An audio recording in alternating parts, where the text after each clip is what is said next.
I'm James from GameFront, and today I'm joined with Toivo Kallio. Toivo, would you mind introducing yourself and telling me what your job title is right now? All right. Good morning, good day, or good evening, whatever it is. I'm Toivo Kallio from Finland. I'm 30, almost 39 years old as we speak. I'm a sound designer in the field of video games, namely working for Sony PlayStation Creative Arts.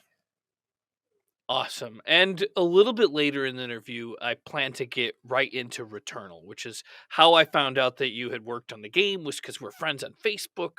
But before we even get there, because I don't even know what your job is like, what is your typical day to day as a sound designer? Right. Yeah, it's a bit of a rainbow of tasks usually, but my bread and butter, I guess, is to look at gameplay captures or actually play test build of a game myself. Then I'll kind of plan. I make a list of what kind of sounds I'd like to hear or what kind of sound effects this kind of gameplay scene or situation needs. Then I'm making a schedule for myself or with others, with a producer. Um, then I'll start creating that sound material I want to make or need to make with my digital audio workstation. No, it sounds like it varies quite a bit from the beginning of a project because you're brought in, I assume, early alpha. Are you ever brought in after alpha, or are you usually there by then? That it depends quite a lot, since the Creative Arts PlayStation Studio Sound crew is a crew that kind of works in multiple projects per year. Um, it depends quite a bit on the project itself. Sometimes we get brought in quite early, in a very early stage, or sometimes there's not that much time left, and we get brought in when the beta phase is Mm. kind of closing in. So usually usually we are brought in somewhere between alpha and beta, I guess. So my understanding was that you worked on character design of like the vocal character design in Returnal. When Yeah. you're doing that, how much do you work with the other teams involved with creating the character of what they look like? Do you know what they look like before you're making the sounds? Yeah, in the case of Returnal, I used to work in the company that wasn't a part of the PlayStation Studios back in 2018 when I started with it. It was Housemark in Hmm. Helsinki, Finland, and they were kind of an independent developer back then, only like funded and helped with Sony by Sony. So. I started working on the game when the character was still in its kind of infancy development wise. It looked very different from what the game ended up to be. The character was like this generic space armory type, and I just had to I I had to trust on some kind of story beats and early plans that were mostly on text in text form, and I started to work against my imagination instead of the very early visuals. So when you were first designing the character voice, were you also involved with casting, or is that kind of a different department? When it comes to casting the actual actors, in this case, Celine's character was made by two actors, separate actors. One was the visual side, and one was the voice. So that casting part was dealt by the creative leads of Housemark, the narrative director, and then the creative director, and also Sony was heavily involved with it to make sure that the actors were like top notch, and Mhm. yeah, it wasn't. Yeah. So they're going out looking for an actor to be able to fill a role that they've already envisioned. And how Yes. familiar with it are you before you have the actor or actress that comes in and records? Do you know what they're supposed to sound like, or do you discover that after you hear their voice and work more on changing what they're bringing to you? Or not changing, but really Right. highlighting them. Yeah. The process was auditioning actually, and we got several samples and like short demos of different actresses when it comes to the voice. So there wasn't a particular kind of an image about what Celine was supposed to sound like. It was more like finding the right direction and finding the right tone when we heard the demos actually. Um, but we did know that the story of the character was a bit of a tragic one to begin with, and Hmm. the tone in general was kind of dark. So we needed a voice and an actor who could go to this very serious and kind of vulnerable state easily with her voice. So yeah, I think Jane Perry, who ended up to be the voice of Celine, there was a great combination in her voice about being very serious and even powerful, but still fragile at the same time, if you know what I mean. Now, when you're recording this audio, are you also in charge of a lot of making sure that it syncs together with the animations that are going on? Or do you get the audio and that's kind of somebody else's challenge to overcome? Right. So the vocal parts of Celine were divided by whether it's actual spoken dialogue or whether it's like gameplay, Mhm. functional vocal assets. Sync was only present in certain like cinematics in the game properly. Otherwise, the character would either speak to herself or to her spacesuit recorder, so to speak. And then she could find these mystical kind of pre-recorded voice logs in the Mhm. environment because of the space-time loop she's Yeah. in, and so the sync wasn't as elemental as it would be in some kind of a very cinematic game full of camera angled dialogue scenes. Usually, Celine's character was by herself, and the camera was often behind her back. So it was the lip sync system was really a simple one, actually, driven only by the waveforms of the words. I think. Yeah. And I So it's imagine that that's getting easier and easier as the that technology becomes better. sure. Yeah. Back in 2017, when I was working in Remedy Entertainment, I got to see a proper like face performance capture rig as well. So every time they would record dialogue, they would also record visually the actor's face doing that dialogue. So they could just use that data to animate the character's face in the game as well. So that's expensive, of course. The equipment and Yeah. the processing is an is expensive, but Yeah. it sure makes the characters look more human and more alive that way.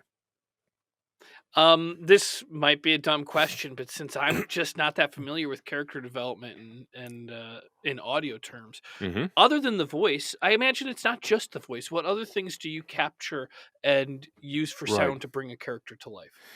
Yeah. Or maybe it is just voice. I don't know. Yeah. Yeah. So, if you think about a character in a game that's doing only a narrative part, that may be only a voice character or voiceover. But in Celine's games, for example, it's a fully functional action character, and the game has a lot of movement in it, and locomotion had to be covered as well. So one of my previous jobs in the field of film and television, where I kind of come from, um, is Foley. which basically means interactions and movements of characters. In video games, Foley is a bit of a broader term than in linear media, because sometimes I can perform sounds with props and clothes Hmm. and shoes in sync with picture, but sometimes I would just perform singular footsteps as a wild take without Hmm. specific imagery, and that would actually be get chopped up into little tiny pieces, which would then get played back by the game engine as singular little events, depending on what the character does. But yeah, Celine's movements when it comes to the grounded interactions with the environment and her suit and hands, that was my department. And then do you also work with the ambiance of, like, the room, the echo that a room would have and, like, the walls? Uh, or is that a whole nother department, and how much do you work with them? Right. In Returnal's case, the game was quite a big production in the end. There was like at the most, I don't know, something like 30 people working on the audio alone. Um, so I was only focusing on Celine's character, in-game vocals and movements and Foley. So there was a lot of people working on the environment part, and the acoustics was actually its own separate part of the design. So yeah, I didn't touch that stuff, There's man. so many different, but and you don't really have, like, you send that to them and they change the acoustics of it later. These might be super intricate things that are boring, but I'm interested. For sure, and the thing was that Returnal was one of the earlier PlayStation 5 titles, and Sony was really pushing Housemarque to bring the game into this 3D audio technology that the game kind of had to showcase. So it Mhm. was super important. Sony brought in their kind of British top crew that was then called Creative.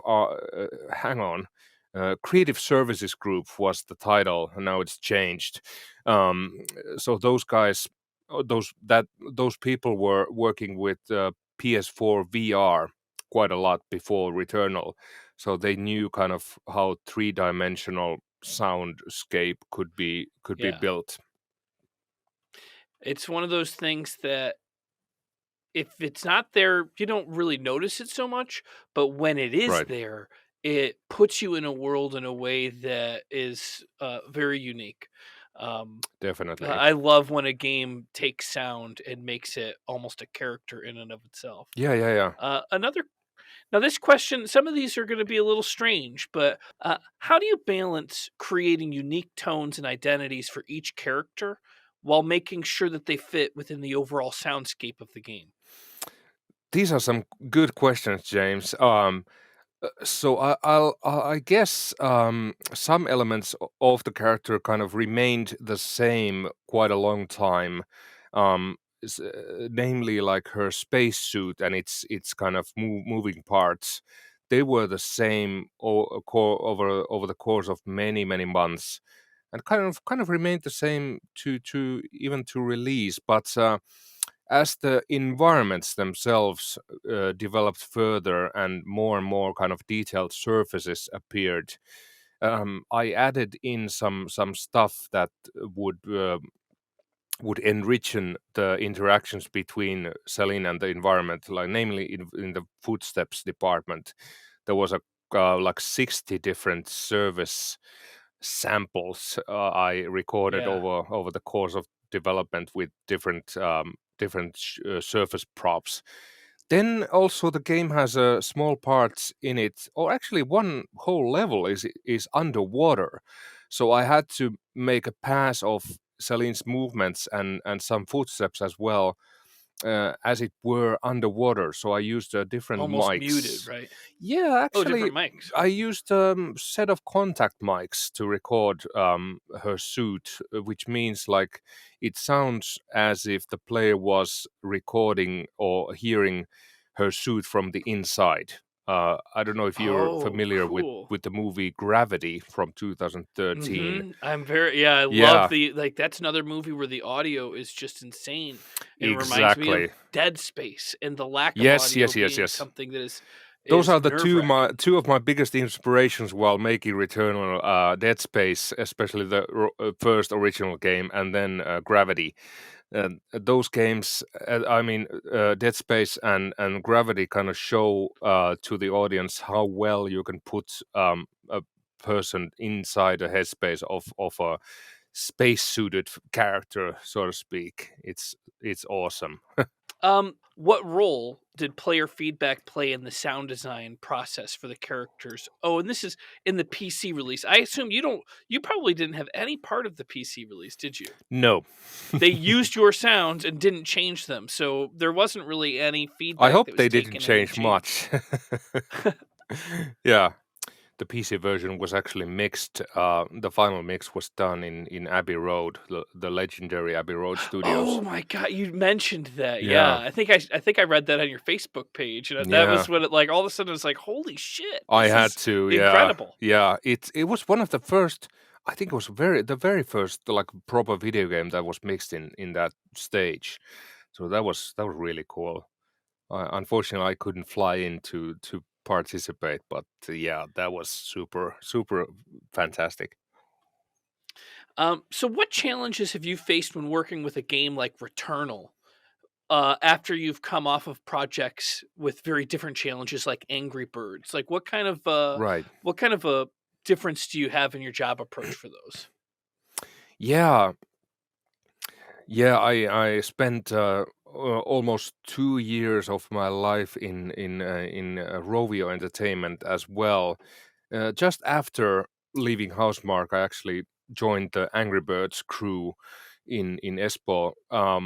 So in Rovio, in mobile games, for example, I got to be in charge of pretty much everything per game, usually, except for the music. Rovio has a fantastic in-house musical composer, but usually in a smaller game, um, we can do pretty much everything from ambience to special effects to characters to vocal assets.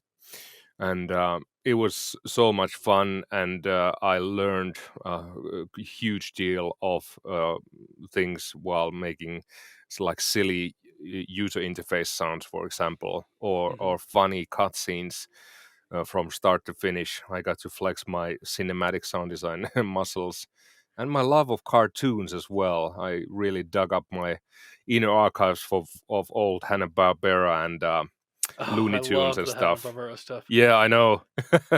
Yeah, I even I think I referenced some Ren and Stimpy from the 90s to in some Angry Birds cutscenes. Yeah.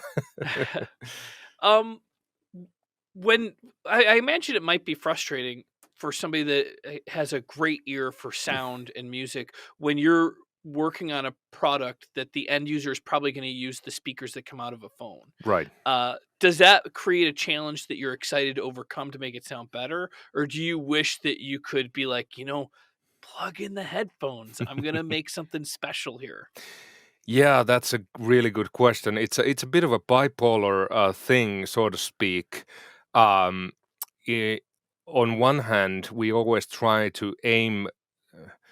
On one hand, we kind of always try to please the high end users, and more people are also using pretty high quality headphones.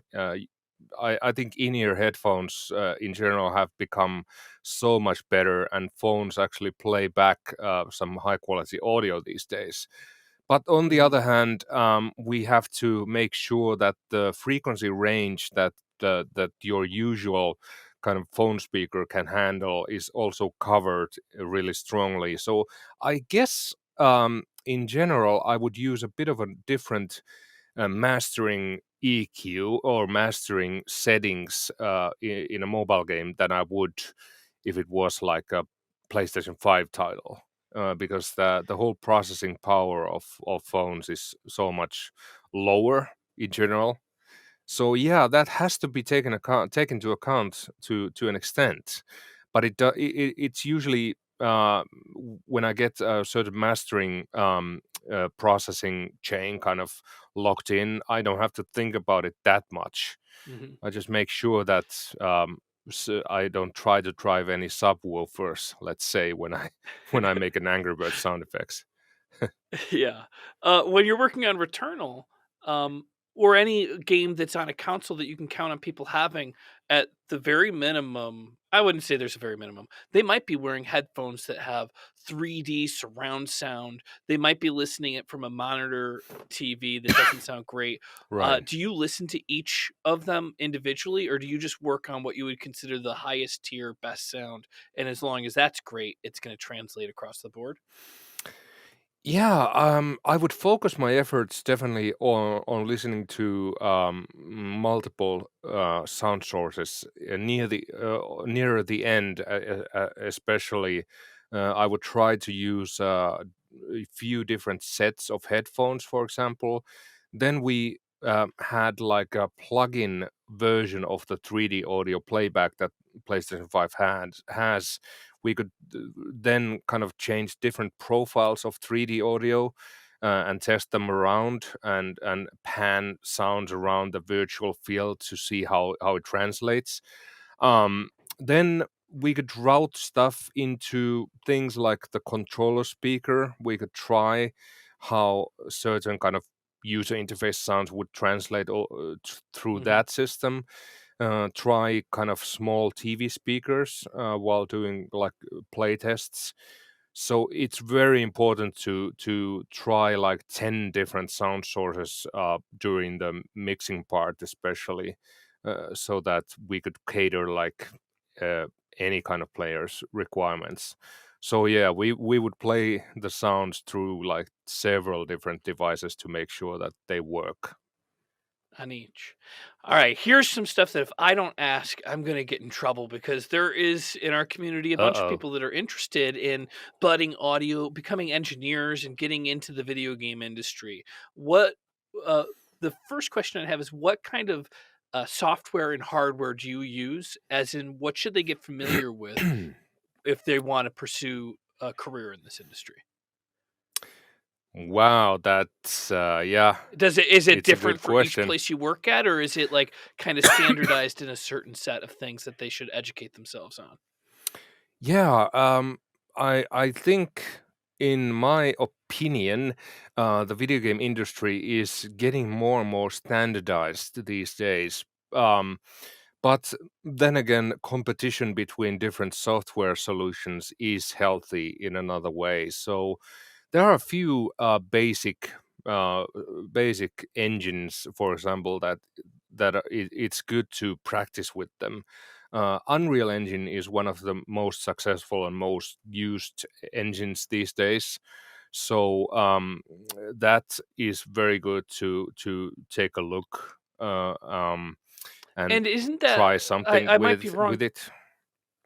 you could download that and work with it for free, you're allowed to, like, use the Yeah, Unreal Engine to practice with, right? yeah, exactly. The same goes for Audio Kinetic Wise, which is one of the kind of most common audio engines. You can download it and install it for free, and then if you uh, if you select like only use for educational purposes or something like that, you can easily make something with it and test the functions around. And there are super good like courses online to get started with it.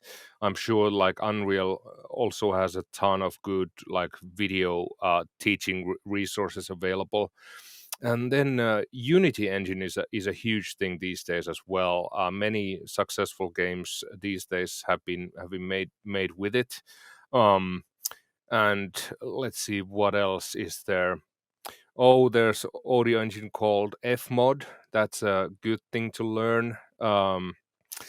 Yeah, there's a lot of them, but I think Fmod and Wise are a good starting point, at least when it comes to And audio any other engines. tips that you'd have? Any other tips on how you could get your foot in the door in the industry? In my case, knowing the right kind of people and being in the right place at the right time, has played a huge part in my career. Luck is definitely a factor. But these days, it's pretty easy to go online, go to LinkedIn or even Facebook, and try to approach different organizations or like societies that deal with video games or sound design. Ask some questions, say hello, and then present your skills or your enthusiasm some way. I guess like doing short kind of show reels or demos is a good Mhm. thing because it's relatively easy to make them. But the problem, of course, is that so many people make them. You have to kind of stand out from the mass as well. So I think being short enough about it and be efficient about presenting your skills is very important, and also being polite and making a good impression of yourself quickly. That's important because there are so many people out there and competition is quite hard, but get to know some people in the business, that helps. And then I know we're running out of time, so I'm sorry. I obviously was taking a No lot longer than I thought worries, it would. we still have some. Uh, cool. Could you give me some? Would you mind telling me some of the weirdest things that you've had to do to create audio effects, like for different surfaces? Was there anything strange, like have to get some like cottage cheese and put footsteps through it? Like what are the weird things you've done to create the sounds you need? Wow, I haven't tried cottage cheese yet. I I gotta can write that imagine it down. Yeah, squelching when you yeah, yeah. exactly. Then the next day, some other people are coming into the stage, and it smells like hellhole.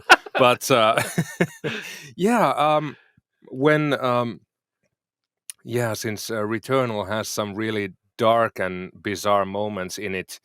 For example, there's this scene where Selene. This is not a spoiler because it's even in the trailer. I think Selene discovers a mysterious astro scout body in this alien kind of forest environment, and then lifts the dead body's head a bit from the ground and turns the helmet to see that, oh my god, it's my name on the helmet. So I I took a motorcycle helmet. I stuffed some actual celery and even pieces of orange in there with some small leather bags.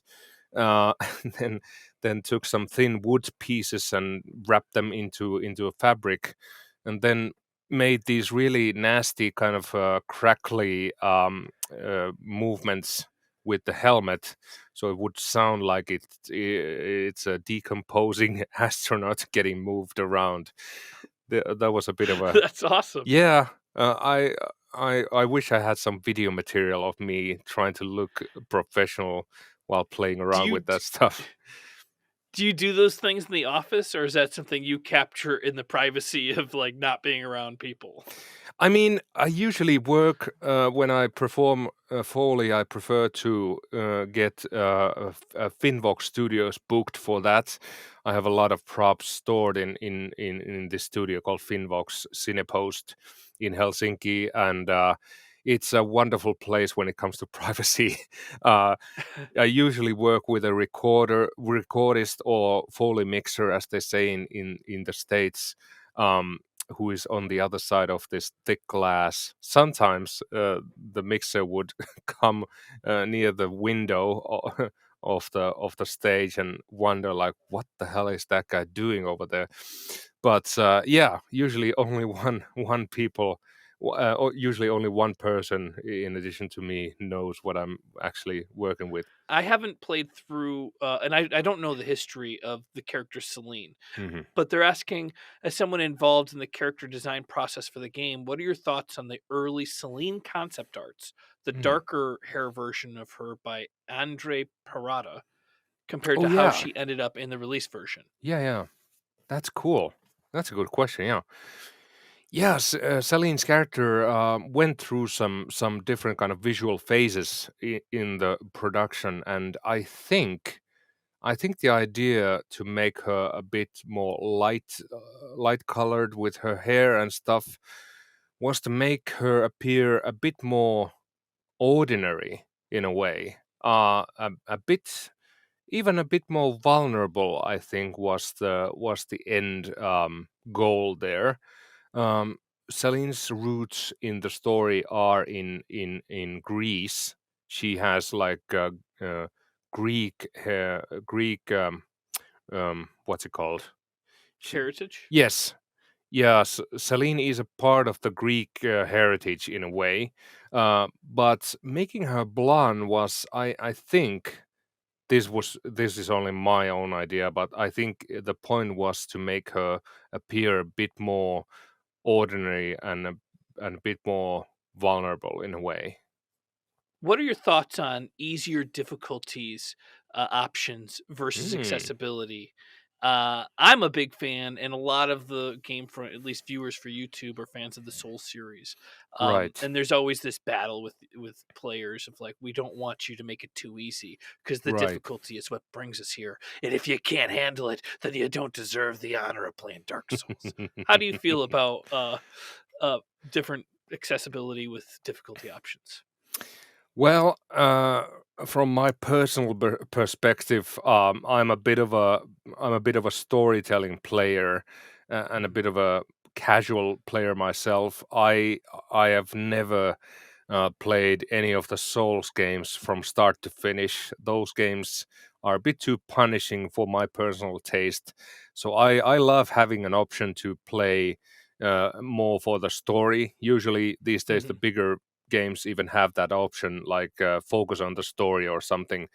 So I'm all for it. But on the other hand, uh, sometimes I feel that modern games hold the player's hand a bit too much when I think the players should have even more options when it comes to getting advice and getting help live inside the game.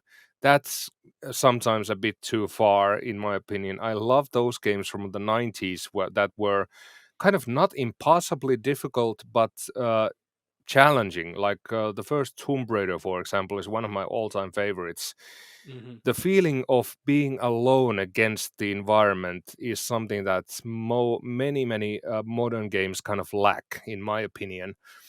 Games shouldn't be impossibly difficult, but they should give you the option to be challenging, if you know what I mean. Mhm. So Oh, yes, I striking a do. I balance, I yeah, I go back and forth of whether I enjoy the difficulty. Have you yeah, been, because Returnal, from my understanding, is considered on a difficulty level very similar to the Souls series. Have you sure. played through Returnal at all? Sure. When it comes to Returnal, I think the magic of Returnal is the fast paced nature of it. I think what bugs me personally in the Soul series is that they're really slow, and it Mhm. takes a long time for the character to get somewhere and get your your ass handed to you in a microsecond, Yes. one strike from a boss. In Returnal, I guess the magic for me is that you still feel powerful as Selene, and it's really easy to play a short session of the game and blast away a couple of rooms of enemies and then take a break. It's so fast and so kind of satisfying in a different way than the Soul series. Yeah. I think the Elden Ring game has something going for it. I still haven't played a lot of it, but I should continue. That game is a bit more forgiving than the Soul series. It's a bit of a I'd compromise agree. I've from the been playing a devs. lot of that myself. Yeah, Yes. yeah. And that game I love it. has a great like subtle storytelling and atmosphere. It's really Mhm. eerie and cool. So yeah. And the last thing, which I totally understand, you're probably not going to be able to ask this, but are you working on anything that you can announce? Any cool titles you're working on now, or you got to Oh be boy. tight-lipped? All right. I don't see any kind of red dots of laser Oh, sights it's on my recording for forehead, the record. but Yeah, I'm under very strict NDA policies when working with Sony. So unfortunately, at the time being, I can't disclose any titles I'm working on right now. It's gonna take a few months. Sorry. Cool. No, it's all right. It's the answer I expected. Yeah, it's the I most common th- answer, unfortunately, in this business. yeah. And I really appreciate you taking time today, Toivo. Is there anything you'd Oh, like my to pleasure. direct people towards to check out your social media or any of your work that they can find online? Sure. I'm on LinkedIn. On Instagram, I'm called Toistinen. I think you can attach the spelling of that Sure. handle uh, to somewhere. And then on LinkedIn, I'm with my regular name, Toivo Kallio. And then on Vimeo as well, there's a lot of like little samples of what I've done in the past. There's a good compilation of Returnals scenes and some stuff about that in general. And yeah, those three are the main places I can be found in. Cool. Well, thank you so much. Thank you, James.